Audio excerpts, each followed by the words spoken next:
চাঁপাইনবাবগঞ্জের সোনা মসজিদ স্থলবন্দর দিয়ে কমছে আমদানি রপ্তানি। এতে অব্যাহতভাবে কমছে রাজস্ব আয়। কূটনৈতিক টানাপোড়েন আর অবকাঠামোগত দুর্বলতাকে দায়ী করছেন ব্যবসায়ীরা। জেলা রিপোর্টার ডাব্লিউ কুমার ঘোষের পাঠানো তথ্য ও ছবি নিয়ে ডেস্ক রিপোর্ট।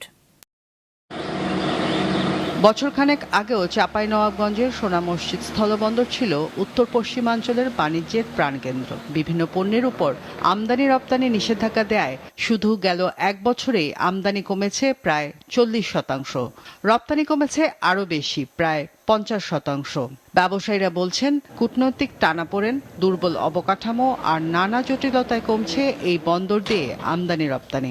সোনা মসজিদ দিয়ে আগে প্রচুর গাড়ি ঢুকতো, 400-র উপরে গাড়ি ঢুকতো। এখন গাড়ির পরিমাণ কমে গেছে এবং আমাদের ব্যবসারও অনেক ক্ষতি হচ্ছে। আইটেম অনেক ছিল, আইটেমও কমে গেছে। 2 বছর 3 বছর থেকে রাজস্ব ঘাটতি হচ্ছে। এখন নতুন করে যদি আপনার আমদানি রপ্তানি না বাড়ে তাহলে অনেক সরকার ঘাটতি হবে এখান থেকে, রাজস্ব আয় থেকে, আর কর্মসংস্থান এটা কমে যাবে অনেক। ট্যাক্স ভ্যাট দিয়ে আমরা ব্যবসা করতে চাই, তারপরে ওই যেটা কি বলে বেচার উপরে যে ভ্যাটটা, এটা দিয়ে অনেক হ্যারাসমেন্ট আমদানিকারকরা হচ্ছে। ইমার্জেন্সি বা দ্রুত সময় গাড়ি ছাড় করার ক্ষেত্রে অনেক সময় হয়ে যায় সার্ভার ডাউন হয়ে যায়, 1 ঘন্টা 2 ঘন্টা 3 ঘন্টা পর্যন্ত, অনেক সময় তার পরের দিনও গাড়ি বের হতে হয়। এই সার্ভারের বিষয়টা কিভাবে উন্নয়ন করা যায় বা সার্ভার ডাউন যেন না হয়। পরিস্থিতির পরিবর্তনের জন্য চাই স্থলবন্দর ও কাস্টমস ব্যবস্থার উন্নয়ন, বলছেন ব্যবসায়ীরা।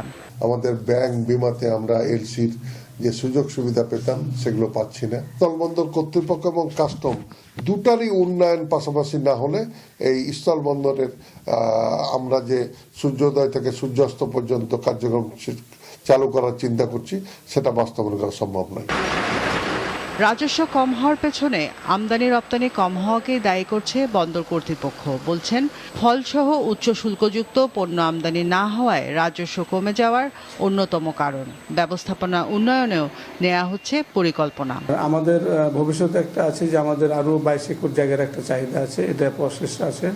যদি এই জায়গাটা পাই তাহলে সেক্ষেত্রে আমাদের আরও জায়গা বৃদ্ধি পাবে এবং ইন্ডিয়া থেকে যদি আরও বেশি 200-400 গাড়ি বেশি আসে তাহলে আমাদের নিতে আর কোনো সমস্যা হবে না। আমরা ব্যবসায়ীদের সাথে সবসময় কথা বলতেছি, ব্যবসায়ীরা কিভাবে তাদের ট্রেডকে ফেসিলিটেট করে যায়, কিভাবে সার্বক্ষণিক যোগাযোগ আছে। আর এখানে আমরা জনবল বৃদ্ধি করছি। যে প্রতিবন্ধকতাগুলো আছে আশা করি এগুলো ওভারকাম করে দেশের সার্বিক ব্যবসা পরিস্থিতি ভালো হবে।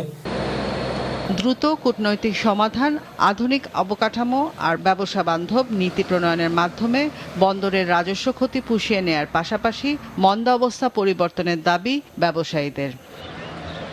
মাছরাঙা নিউজ ডেস্ক।